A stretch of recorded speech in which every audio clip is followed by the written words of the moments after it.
before the storm. The day he broke my heart, I thought my life was over. I caught him with someone else in our apartment.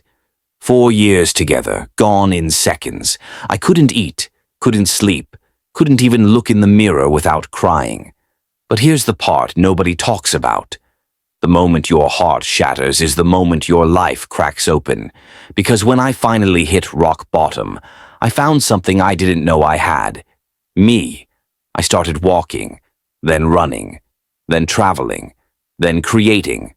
I built a business. I built a YouTube channel. I built a version of myself I never met while I was loving him. And when he saw me months later, he didn't recognize me. Not because I changed, but because I finally became the person I was meant to be. This isn't a story about heartbreak. It's a story about evolution. About how losing him was the best thing that ever happened to me. Because he didn't just break my heart, he upgraded my whole life. Thank you for coming across my channel today, for my returning subscribers. I appreciate you all. If you are new here, comment where you are watching from, like and subscribe so you won't miss out on my next stories. If you had told me 3 years ago that the greatest pain of my life would become the most powerful transformation I'd ever experience, I would have laughed, or cried, or both. Because back then, my life was as predictable as the morning alarm I never wanted to wake up to. I was 26, employed, and exhausting myself in a job that wasn't bad, but wasn't me. You know that stage where everything is fine, but nothing feels like it belongs. That was my world. And then there was Daniel. Daniel with the slow smile. Daniel with the "I'll protect you" voice. Daniel, the man who held my heart like something precious, but treated it like something replaceable. We'd been together for 4 years, long enough for his toothbrush to sit next to mine, long enough for me to memorize his coffee order, long enough for me to mistake routine for love. But I didn't know that yet. I didn't know that my entire identity had quietly bent around him like vines around a fence, shaping myself around something that wasn't actually supporting me. And most importantly, I didn't know that the girl I was back then was not the girl I'd become. This is the story of how heartbreak didn't destroy me. It destroyed who I wasn't supposed to be, and made space for the woman I was meant to become. The break that broke me. People always say, you can feel it when something is ending. I didn't feel it. I watched it. On a Thursday, a painfully ordinary Thursday, I came home early from work. I wanted to surprise him with homemade dinner, candles, the kind of small romance that I always tried to bring into our relationship. I never made it to the kitchen. The first thing I saw was shoes, her shoes, at the door, red heels. Mine were always flats. The second thing I saw was him and her together, in a way you never want to see your person with someone else. For a moment, I swear time didn't just slow down. It paused. He froze. She froze. I didn't. I turned around and walked out so fast I didn't even remember shutting the door. Maybe I didn't. Maybe gravity did it for me. The breakup wasn't even dramatic. He didn't chase me. He didn't beg. He barely said anything at all. He just texted the next day. We both saw this coming. Maybe this is for the best. For the best.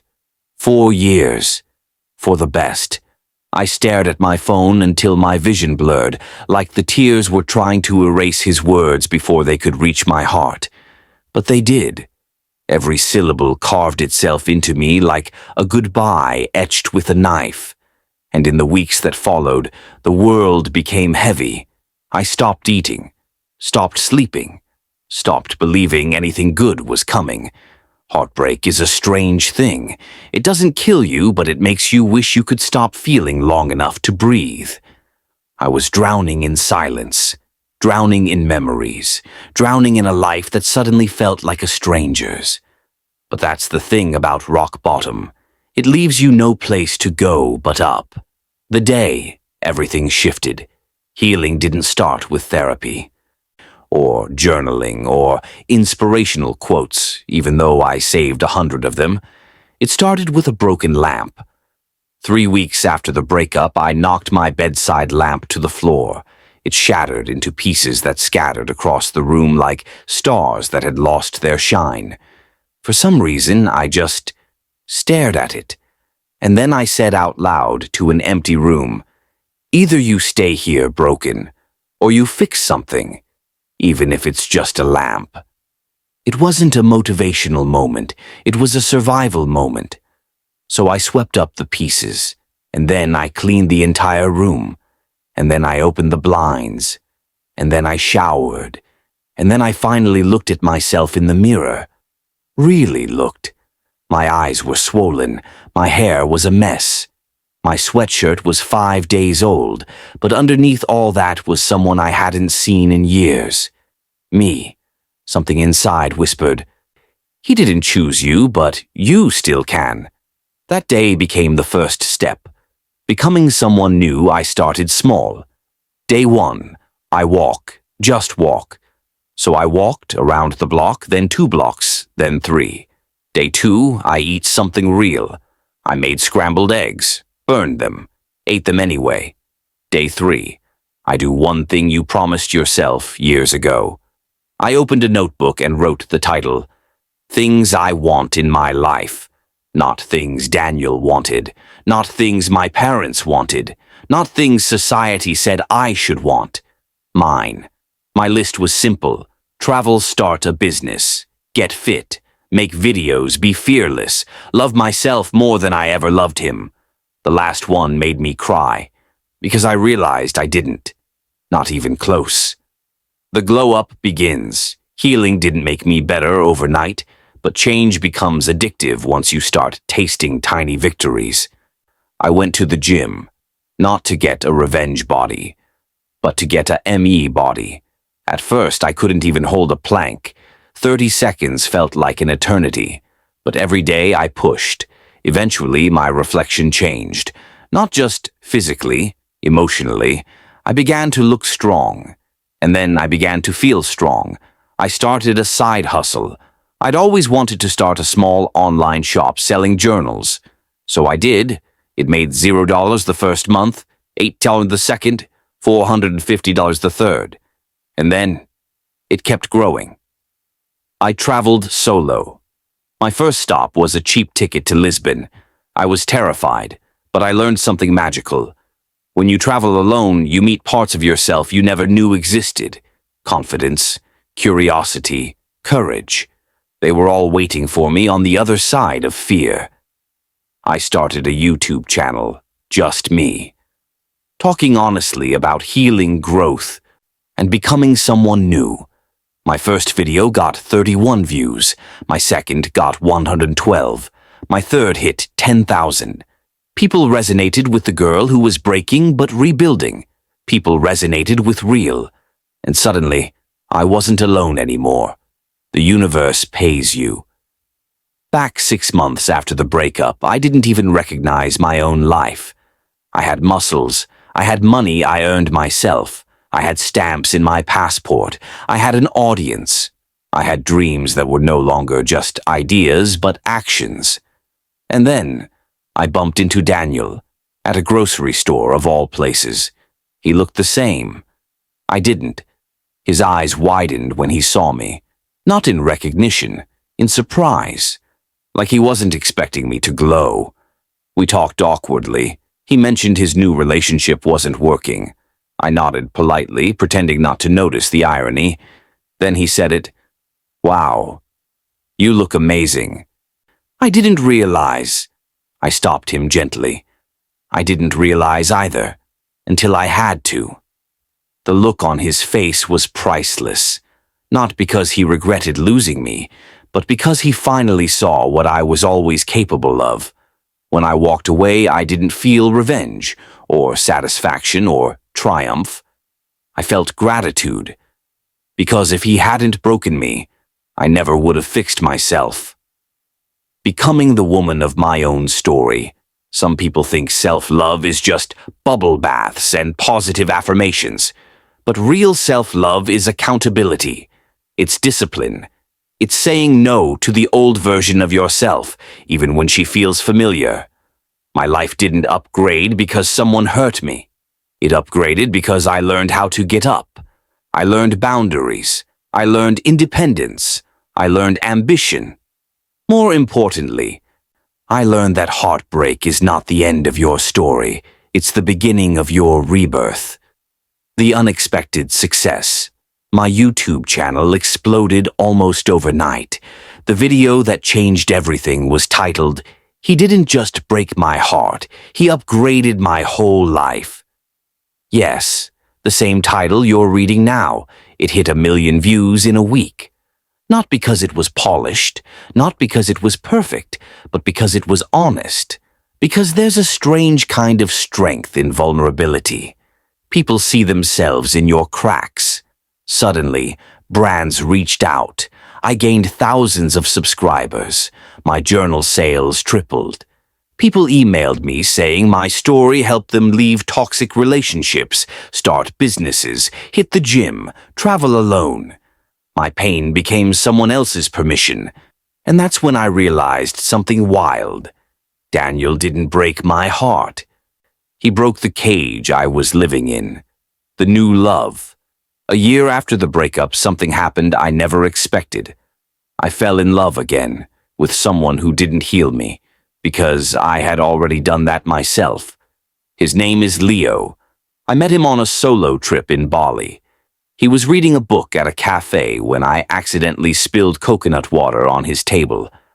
I apologized. He laughed. We talked. Hours passed. He didn't fix me. He didn't rescue me. He didn't fill a void. He walked beside a woman who had already rebuilt her own world. He likes that I have dreams. He supports my YouTube channel. He respects my boundaries. He knows my worth because I know my worth. And that makes all the difference. Last month, I got an email from Daniel. "Hey, I've been watching your videos. I'm proud of you. I'm sorry for everything." I didn't respond, not out of anger, not out of spite, but because some chapters deserve to be closed with silence. My life now? I travel, I create, I inspire, I live boldly, I live loudly, I live for me. So yes, he broke my heart, but in doing so, he upgraded my whole life. Because sometimes the universe removes people who are blocking your growth. Sometimes heartbreak is just the universe clearing the runway, so you can take off.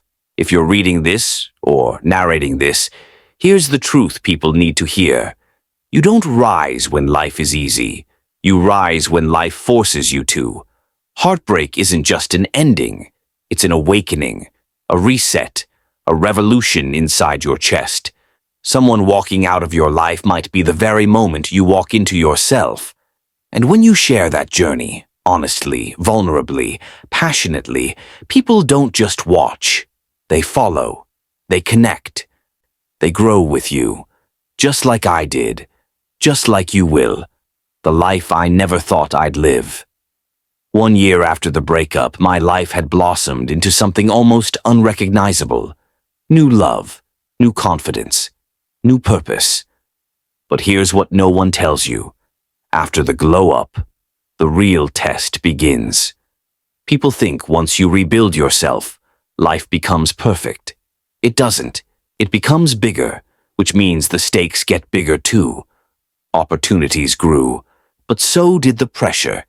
And the moment my YouTube channel hit 100,000 subscribers, so did the fear. Fear of failing. Fear of losing it. Fear that maybe I wasn't really healed, just distracted, because healing isn't a straight line. Sometimes the past knocks on your door when you least expect it. And that knock came sooner than I ever thought. The message that shook me. It was 2:14 a.m. I was editing a video while Leo slept next to me. My phone buzzed, a message from an unknown number. "I saw your last video. Can we talk?" I froze. It was him. Daniel. I hadn't heard from him in over a year. My first instinct was anger. My second was fear. And my third, the one I hated, was curiosity. I didn't reply, but something inside me shifted. That night I couldn't sleep, not because I missed him, but because I hated that after everything, a single text could still touch a bruise I thought was gone. Healing doesn't erase the past, it just teaches you how to hold it without hurting. But I wasn't ready for what came next. Fame has a price. My channel kept growing, so did my audience. Comments poured in. You inspire me. You saved me. You're my comfort creator. But then came the darker side. People digging through my personal life. People speculating about my breakup. People analyzing my new relationship. Some comments said, Leo is a rebound. She still loves her ex. She uses the breakup for views. I knew I shouldn't care, but I did. And it caused tension between me and Leo. He never said it directly, but I could feel it in the way he looked at me. Half love, half fear of losing me to the world. I didn't know how to handle all of it. The attention, the expectations, the pressure to be the healed girl. And in the cracks of that stress, Daniel found his way back in. The unexpected encounter. I was at a cafe editing a vlog, when a shadow fell across my table. I looked up, and my heart dropped into my stomach. Daniel. He looked older, tired, and when he smiled, I realized it wasn't a confident smile anymore. It was a regretful one. I didn't know how else to reach you, he said softly. My throat tightened, but I stayed calm. Not because I wasn't affected, but because I had finally learned how to choose myself. We talked. It wasn't dramatic, just human. He apologized, truly apologized. He told me he had gone through therapy. He told me losing me broke him too. Just later, when he finally grew up enough to feel it. And then he said the words I never expected. I want another chance. The girl I used to be would have cried. The girl I had become didn't even flinch. I looked him in the eyes and said, You're not asking for a second chance with me. You're asking for a second chance with the version of me that no longer exists.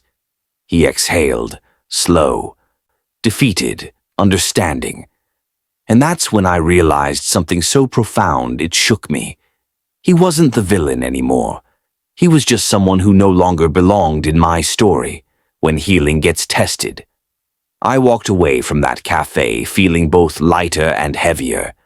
Lighter, because I had finally closed a chapter with my voice, not my silence.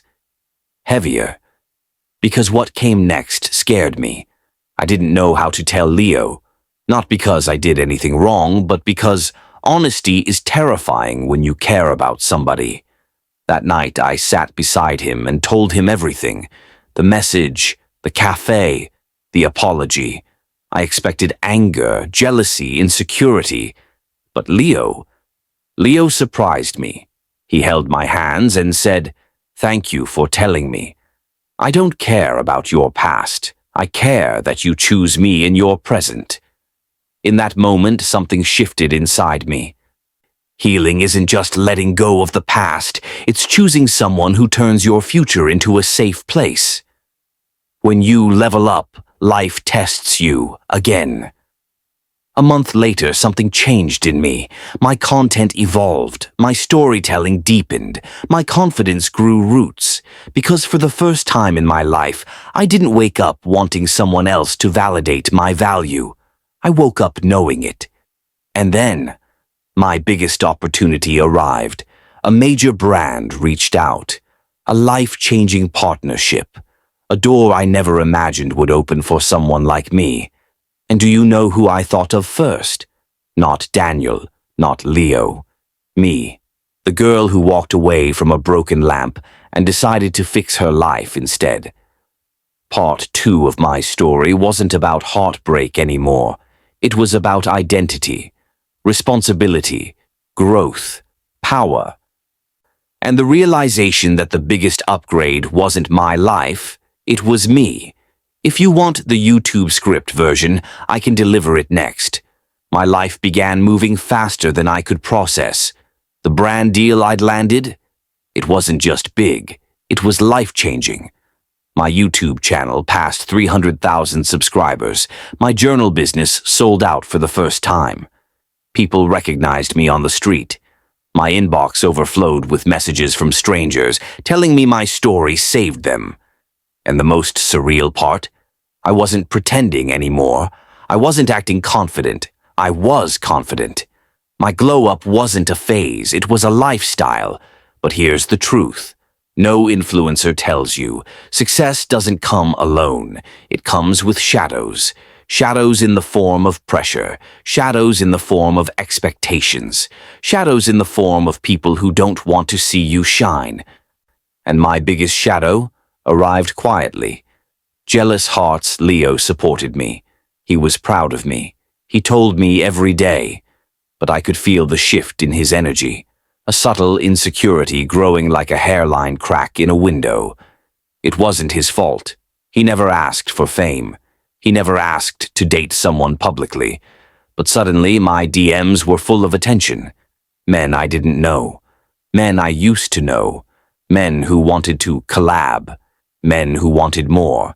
And even though I ignored them, they still existed. And Leo noticed. One night he finally said it. I love you, but I don't know how to compete with your world. I held his hands and whispered, You don't have to compete. You're already in my world. He nodded, but his eyes told me it wasn't that simple. Love is easy. Insecurity is louder. The return. Again.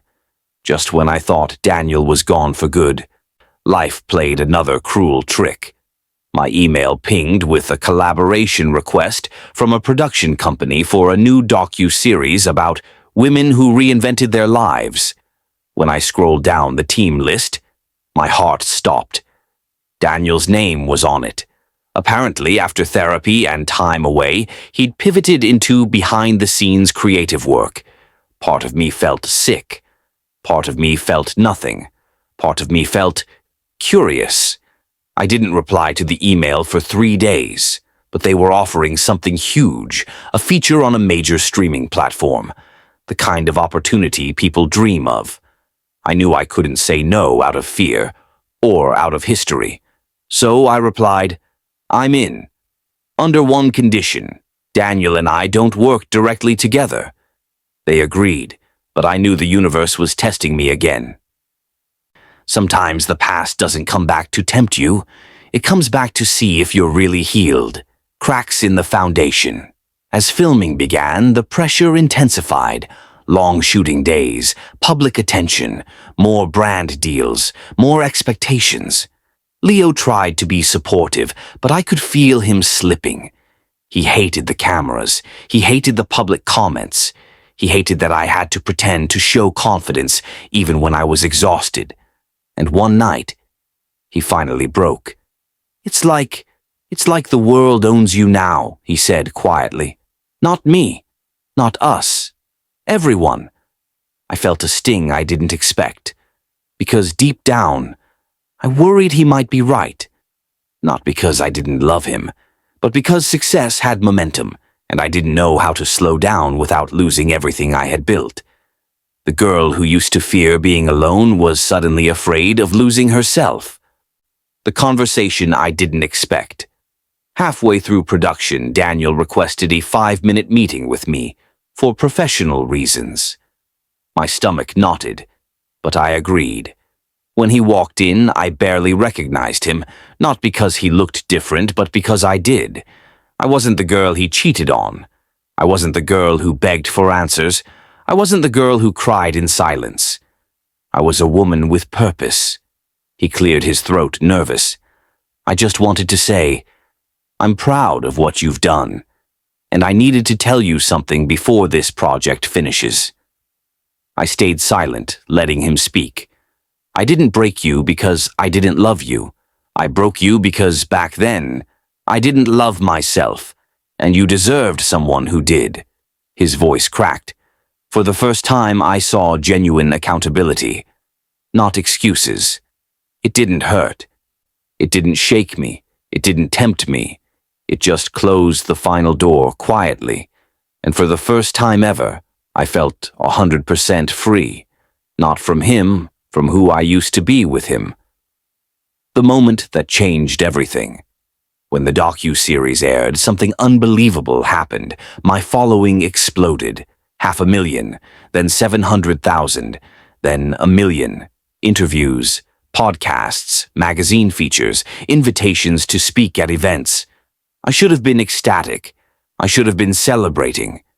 But one night, after a major event, I found myself sitting alone on the bathroom floor, still in my heels and makeup, whispering, "Why doesn't this feel enough?" And the truth hit me. Success doesn't feel like success when you have no one to share it with, or when the person you want to share it with is slipping away. The crossroads. Leo walked into the living room that night as I walked out. He looked at me for a long, tired moment before saying, "I love you, but I don't know if I fit in the world you're building." My chest tightened. For months I had been afraid of losing him. Now I feared I might already have. And yet, I finally understood something. He wasn't asking me to choose between him and my dreams. He was asking me to choose myself with honesty. Who was I now? What life was I building? What kind of love did I want? Not the love that made me shrink. Not the love that felt threatened by my growth. A love that could stand beside me, not behind me, not in front of me. And for the first time I asked myself, do I want to slow down, or do I want someone who can run with me? That question scared me, because I didn't know the answer yet. And that's where part 3 ends, on the moment every strong woman eventually faces, not heartbreak, not betrayal, but choosing the future she deserves, even if it costs her the present. She the silence that answered everything after Leo said those words. "I don't know if I fit in the world you're building." The apartment fell into a silence so heavy it felt like gravity had doubled. I wanted to argue, to explain, to promise him anything that would keep us together. But for once I didn't speak out of fear, I spoke out of truth. "I don't want you to fit into my world," I whispered. "I want us to build one together." His eyes softened, but not enough. Because love alone wasn't the problem. Life was. And sometimes 2 good people can love each other and still be standing on opposite sides of a dream. We decided to take a few days apart. Just a little space to breathe, to think, to feel. But deep down, I already knew the truth. This silence was our real goodbye. The day I finally met myself, the next morning I went on a sunrise walk. No makeup, no phone, no mask, just me. And a world that suddenly felt too quiet. I sat on a bench overlooking the water and asked myself a question I had avoided for years. What do I actually want? Not what love wants, not what my audience wants, not what society wants. And the answer came softly, like a voice inside me had been waiting for permission to speak. I want to become everything I was too scared to dream of. Not for revenge, not to prove anything, not because of a man, but because somewhere along the way I realized I had outgrown the girl I used to be and stepped into a woman who would never again dim her light to make someone else comfortable. For the first time in my life, I felt whole, not healed, not fixed, not perfect, whole. The talk that broke us gently. 3 days later, Leo and I met at the same cafe where I had once confronted my past with Daniel. He arrived holding a small envelope. I didn't know what was inside yet, but his eyes told me everything. We sat across from each other, hands touching but hearts trembling. "I love you," he said. "I love you too," I replied. But love wasn't the problem. Timing was. Direction was. Life was. "I don't want to clip your wings," he whispered. "And I don't want to fly alone," I whispered back. We were quiet for a long time. No anger, no blame. just acceptance. He finally slid the envelope toward me. Inside was a photo from our first trip together. On the back, he had written, "You didn't change because of me. You changed because of you. Keep going." I cried. He cried. And then we let each other go. Not because we didn't care, but because we cared honestly. Some endings are not breakups. They are releases. Becoming the woman my younger self needed. After Leo left, I expected to fall apart. But instead, I fell into place. My videos became raw, more honest, more real. I talked about the pressure, the growth, the fear, the evolution, the loneliness inside success, and the courage inside independence. People connected with me deeper than ever. My channel passed 1.5 million subscribers. My journal business turned into a full brand. Opportunities kept coming. But this time, I wasn't chasing anything. I was choosing, and that changed everything. I traveled alone again, not to escape, but to arrive. I meditated on cliffs, wrote chapters of my life in cafes, sat with my own company and found it warm, comforting, complete. The old me would have feared nights alone. The new me cherished them, because I wasn't lonely. I was free, the ending that became my beginning. 1 year later, I stood on a stage giving a talk to thousands of people about healing, growth, and self-worth. When I finished, the crowd stood up. Not for me, but for what they saw in me. Proof that heartbreak doesn't end you. It introduces you to yourself. As the applause echoed, I felt something shift inside me. Not a memory, not a flashback, not regret. Just peace. Pure, glowing peace. The kind of peace that comes when you realize you did not survive your heartbreak. You transformed because of it. Walking off the stage, I whispered to myself, "He didn't break my heart. He broke open my future." And in that moment, I knew the story wasn't ending. It was just changing chapters. The truth I learned. Here is the truth this entire journey taught me. Sometimes a person walking out of your life is the universe walking you into your destiny. Sometimes losing them is how you find you. Sometimes heartbreak is not the destruction of your life. It's the construction of your real one. And when I look back now, I don't feel bitterness. I don't feel sadness. I feel gratitude, because he didn't just break my heart. He built the woman who would change her entire world, and that woman is me.